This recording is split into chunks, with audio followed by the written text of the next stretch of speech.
Hello and welcome to the penultimate edition of the presidential election update for 2024. My name is John Toffelmeyer. Now, I want to begin with a little bit different opening, and I want to start by expressing my condolences to the owners of Peanut the squirrel.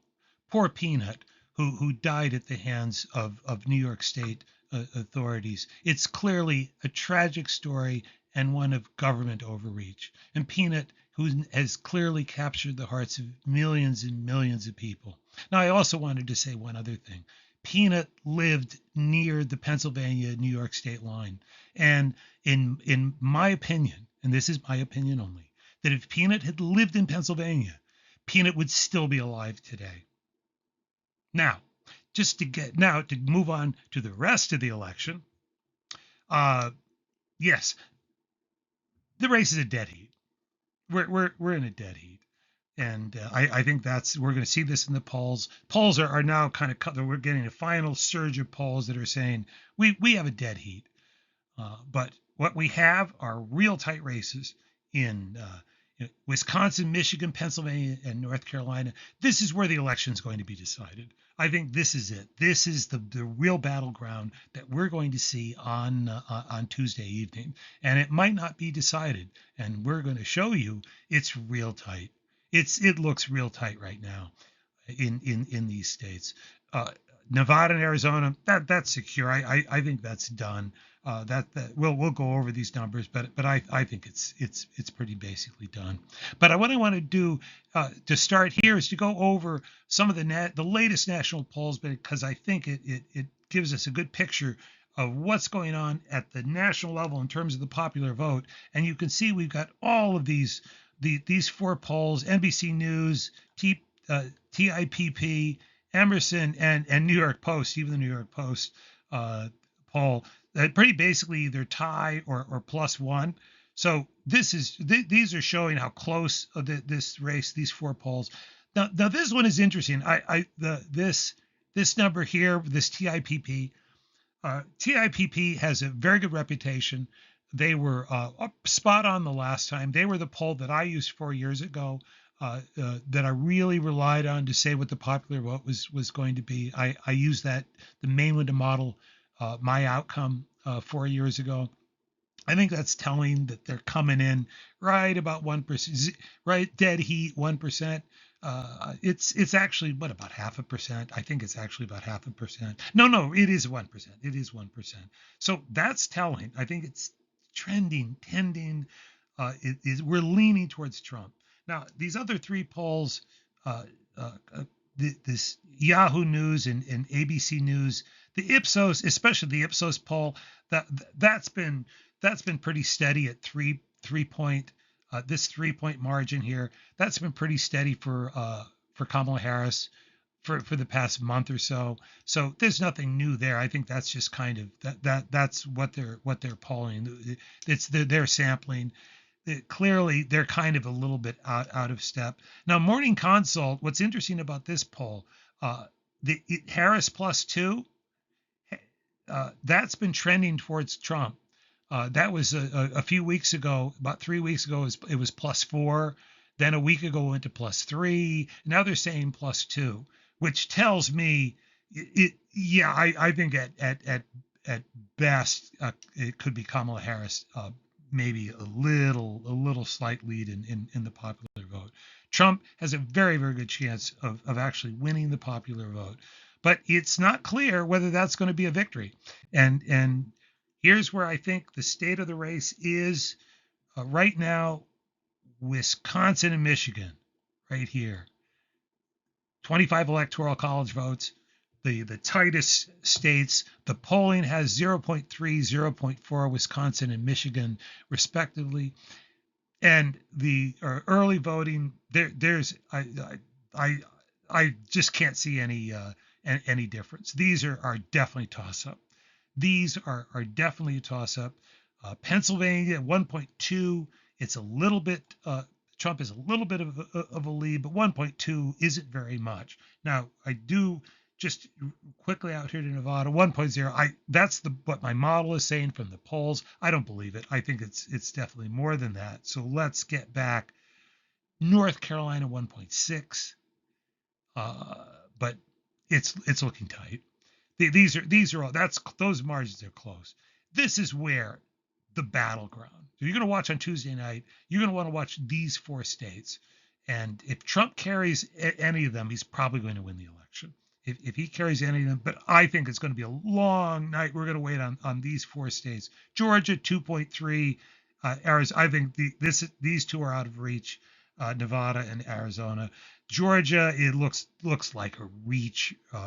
If Kamala Harris carries Georgia, then she's probably winning the election.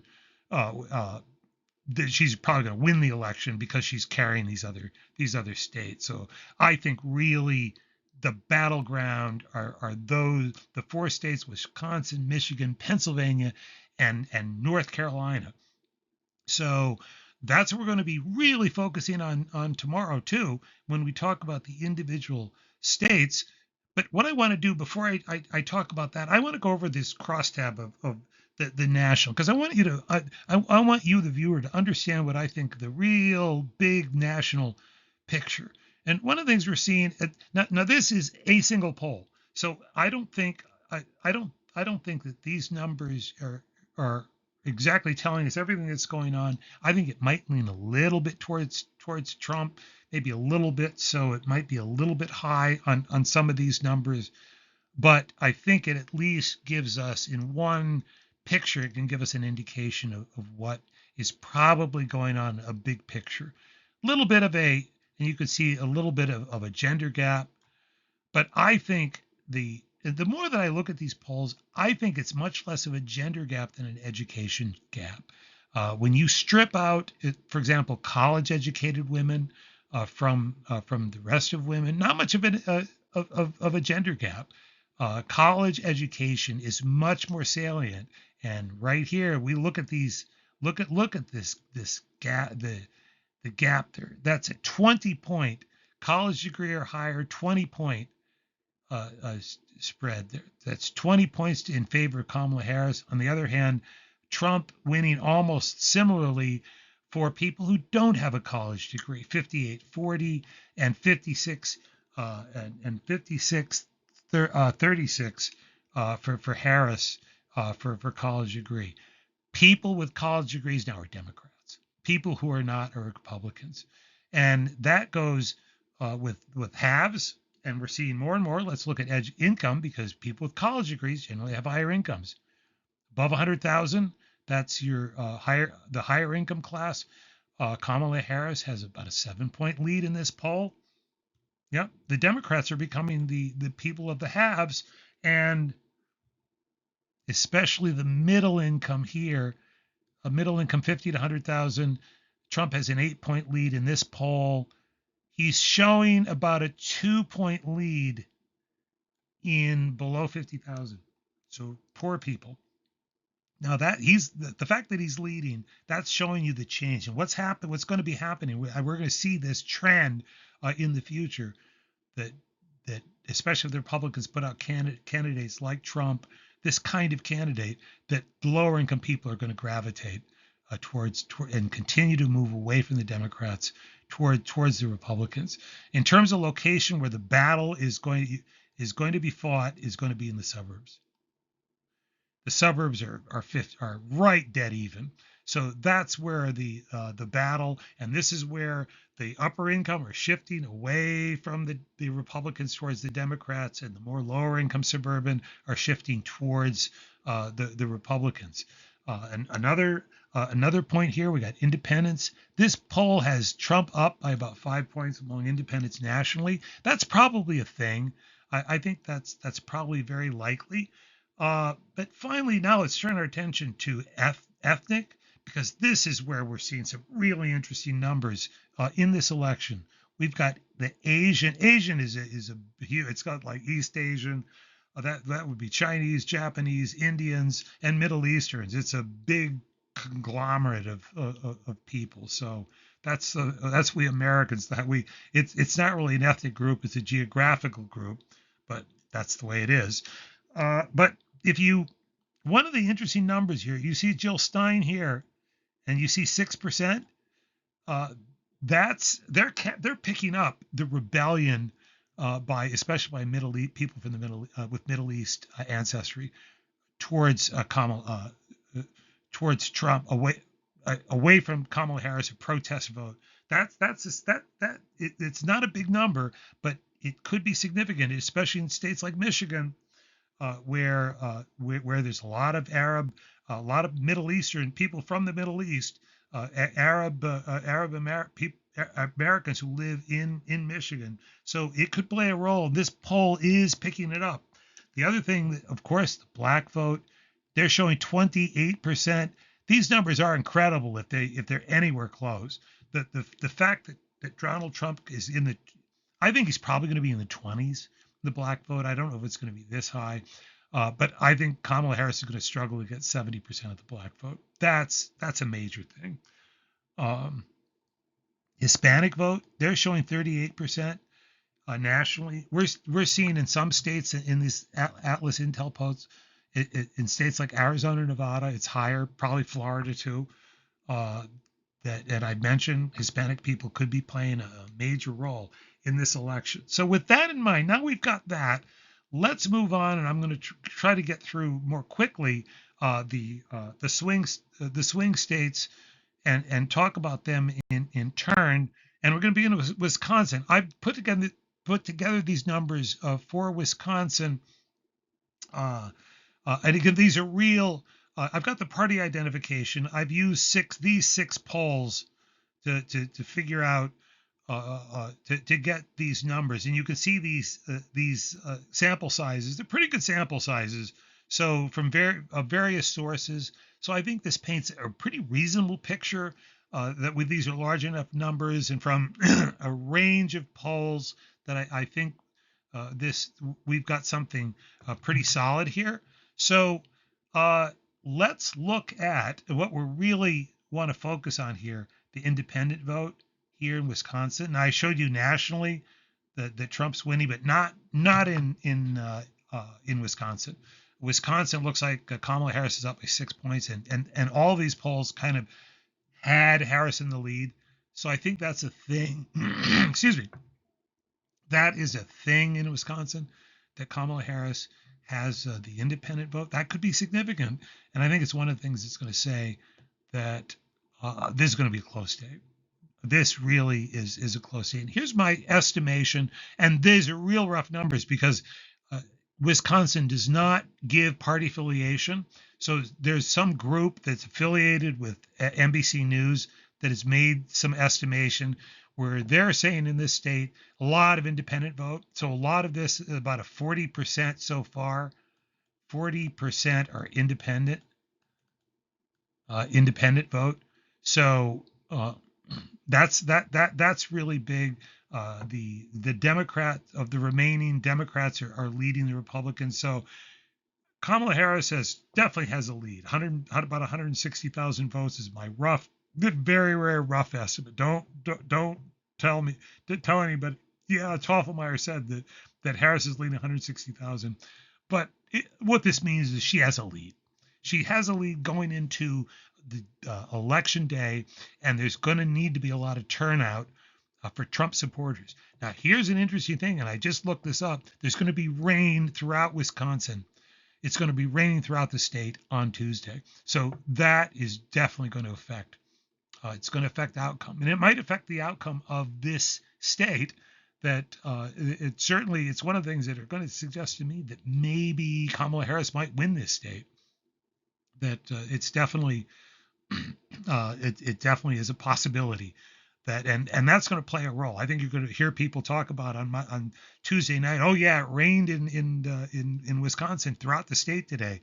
So you may have heard that first if you're not there. So keep that in mind on election night. We'll turn to Michigan. This is the latest. Lots of more votes are coming in. So these votes in Michigan are much more representative of the state of the race in Michigan. These numbers are much closer. Harris with a slight lead going into the election the day of, and which means turnout in Michigan is going to matter. Who turns out on election day, and whether the Republicans make up It's basically a dead heat. But whether they do make this up, uh, and the thing there is, it looks like good weather in Michigan. Maybe a little bit of some rain in western Michigan or early in the day. Maybe Grand Rapids, some rain, but the southeast and the southeast where the bulk of the people live, it looks like that's going to be a dry day. So some effect of rain in the western part of the state, but probably overall it's not going to have a big impact on turnout, whereas it may very well have in Wisconsin. North Carolina, I keep on putting this up because it's just fascinating numbers, and the numbers are pouring in. These big numbers. We're now up about 4.5 million. It's a big number of votes that have been cast in North Carolina. So now North Carolina, the weather's not going to matter very much. I think it's going to be, well, I don't know. It's going to be dry anyway, but it's not really going to matter because there's not going to be that much day of voting anyway. But the huge thing is just the independent vote. I've got Harris up very slightly, very slightly. But what actually happens is going to matter. That's going to be crucial as to actually what happens with that independent vote is going to determine the outcome. Here's what I think is the state of the race right now. Trump with a very slight lead, very slight, just about 1%, only a 1% margin. It's going to be tight on election night. So we're going to be watching. You want to watch this. It's going to be very tight. Pennsylvania, in Pennsylvania, the weather's going to be good. I've checked the weather across the state. From Pittsburgh to Philadelphia, it's going to be dry and very pleasant weather. So it's going to be a good day for turnout in Pennsylvania. The margin now under 19%.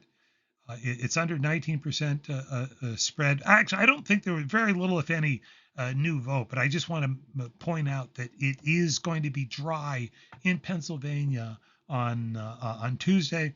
We probably going to have some more numbers out tomorrow, but not going to be a lot more. I think this is pretty much what we're going to have going into election night in Pennsylvania.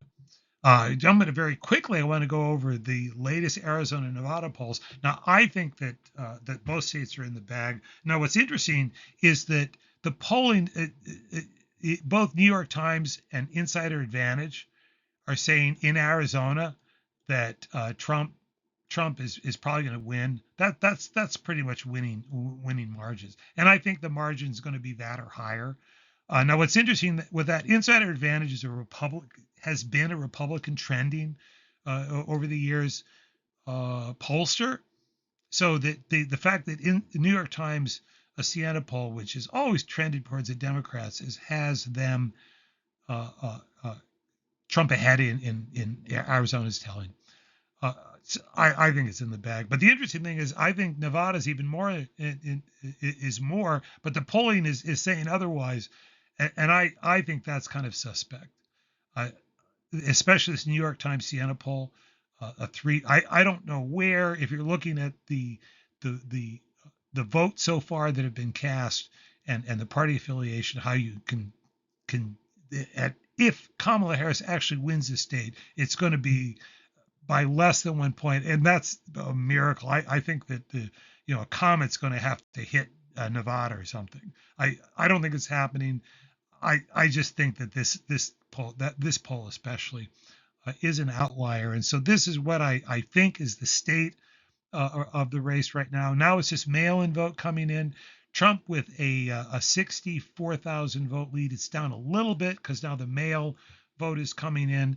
Clark County, I think actually, and I'm going to try it if I get a chance. I'm going to go over these numbers and refine it a little bit. I think that Harris is actually up a little bit in Clark County, but I think that these rural numbers that we're showing here are probably bigger than we're showing here. So it's kind of going to offset. I don't think it changes this number very much. I think that's kind of we're kind of baked in. I don't think this is going to change very much. I think that Trump is heading for a victory, but that's kind of the little bit of the dynamic there. Arizona, again, pretty solid 134,000 vote lead, 5.5 a percentage vote margin. Fewer votes came in this state today. It seems to be slowing down the early voting. So, but and I think this is pretty solid. And you take these polls, these numbers, my analysis. I think Arizona is a it's in for Trump. I think that's a thing. Finally, I want to talk just briefly about Florida. Just massive. This is a massive. The vote pour in.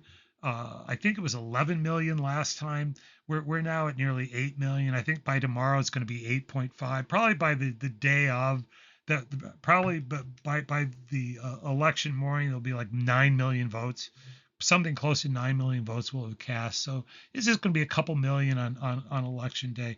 This state's going to get called probably as soon as the polls close. I think you're going to see it's going to be amazing. The Florida is going to be called for Trump as soon as the polls close. But again, the big picture there, and I'm hoping to have a chance to take a deeper look at it tomorrow. I don't know, but to see if I can get any sense of what the Hispanic vote in that state is. So with that, I'm going to close here. Please, if you like, please hit that like button. If you like this analysis, you find it interesting, please share it with your friends and family. So I'm going to be back tomorrow for the final pre-election edition of this the series of videos. So thank you for watching, and we will see you tomorrow. Bye.